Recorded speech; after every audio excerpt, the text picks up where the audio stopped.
Materi kali ini tata cahaya gambar bergerak perekaman video. Kompetensi dasar. Menganalisis isi cahaya pada gambar bergerak perekaman video. Tujuan peserta didik mampu menganalisis cahaya gambar bergerak perekaman video. Peserta didik mampu mengevaluasi tata cahaya gambar bergerak perekaman video. Tata cahaya gambar bergerak perekaman video. Fungsi tata cahaya. Tujuan tata cahaya adalah untuk mendapatkan gambar yang menarik dan mendukung suatu produksi visualisasi dari suatu naskah cerita. Fungsi dasar tata cahaya ada 4, yaitu A. Penerangan. Penerangan lampu memberi pada pemain dan setiap objek yang ada di atas panggung. B. Dimensi. Dengan tata cahaya, kedalaman sebuah objek dapat diceritakan. Dimensi dapat diciptakan dengan membagi di sisi gelap dan terang atas objek yang disinari. C. Pemilihan. Tata cahaya dapat dimanfaatkan untuk menentukan objek yang hendak disinari. D. Atmosfer. Atmosfer digunakan untuk menjelaskan suasana serta emosi yang terkandung dalam peristiwa lakon. Nah, kita masuk ke nomor kedua. Peralatan tata cahaya. Dari peralatan tata cahaya, di bagian A ada bolham, di bagian B ada reflektor. Reflektor untuk memancarkan cahaya dari bolham ke objek yang disinari dibutuhkan reflektor. Cahaya yang dihasilkan dari bolham kurang kuat dan tidak terarah dengan reflektor, maka pancaran cahaya dapat ditingkatkan, diatur dan diarahkan. Kita masuk ke nomor ketiga, karakter pencahayaan. Karakter pencahayaan ini ada hard light, perbandingan intensitas antara cahaya yang keras dan cahaya yang cukup tinggi. Cahaya yang jatuh akan menjadi fokus pada titik tertentu, maka akan memberikan bayangan yang sangat jelas. Dan di sini juga ada soft light. Soft light, perbandingan intensitas antara cahaya yang keras dan cahaya yang lemah cukup rendah. Karena perbandingan yang sangat kecil ini, cahaya menjadi rata sehingga bayangan akan terlihat halus atau tidak sama sekali. Kita masuk ke nomor 4. Di nomor 4 ini ada mengenai arah cahaya. Di sini ada front light, cahaya depan. Cahaya depan, sumber cahaya ada di depan subjek yang dipoto, sehingga biasanya sumber cahaya ada di belakang kamera. Di nomor 5 ada metode teknis pencahayaan. Di metode teknis pencahayaan ini ada direct light.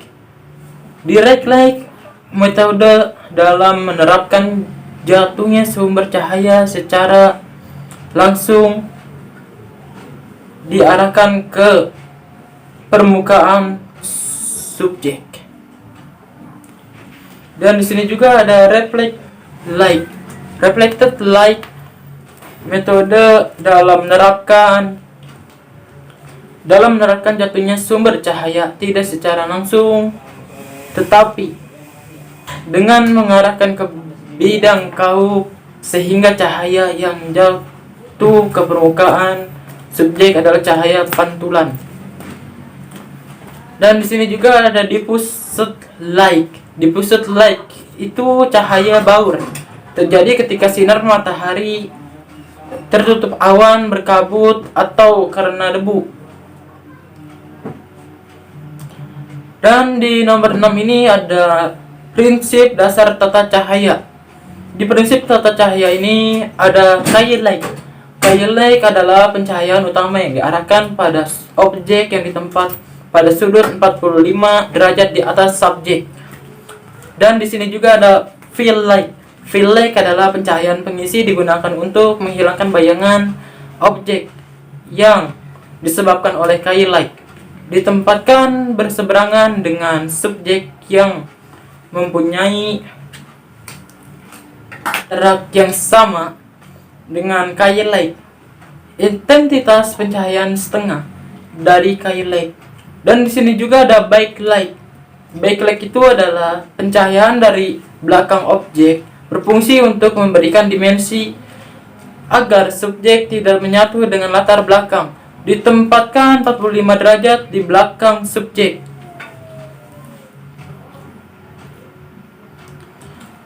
Nah, di sini ada nomor 7, metode pemanfaatan cahaya. Di sini ada available light. Available light adalah cahaya yang sudah ada di lokasi dengan kondisi permanen dan dimanfaatkan untuk pengambilan gambar atau video. Dan di sini ada artificial light. Artificial light adalah cahaya buatan yang mampu dipakai untuk memang khusus dibuat dan tidak menghilangkan kesan natural. Dan di sini ada particle light. Particle light itu adalah sumber cahaya dari cahaya lampu, meja, jalanan, lampu kendaraan, lampu kamar dan lain-lainnya. Dan di sini ada pictorial light. Pictorial light adalah penerapan pencahayaan dengan adanya keseimbangan antara cahaya light, fill light, backlight dan background light. Kita masuk ke nomor 8. Di nomor 8 ada macam sumber cahaya. Di sini ada natural, alami. Sumber cahaya yang bisa dilihat dalam sehari-hari seperti cahaya bulan, cahaya lilin, dan cahaya api. Dan di sini ada artificial buatan. Artificial buatan sumber cahaya dari cahaya lampu, baik memanfaatkan kondisi penerangan yang ada di lokasi atau movie lamp, yang artinya itu lampu syuting. Dan di sini sudah ada kesimpulannya. Di kesimpulan ini, tata cahaya adalah seni pengaturan cahaya dengan menggunakan peralatan pencahayaan agar kamera mampu melihat objek dan dengan jelas dan menciptakan ilusi sehingga penonton mendapatkan kesan adanya jarak, ruang, waktu, dan suasana dari suatu kejadian yang ditujukan. Tujuan tata cahaya adalah untuk mendapatkan gambar yang menarik dan mendukung suatu produksi visualisasi dari suatu naskah cerita. Mungkin sekian dari saya. Mohon maaf bila ada kata yang salah.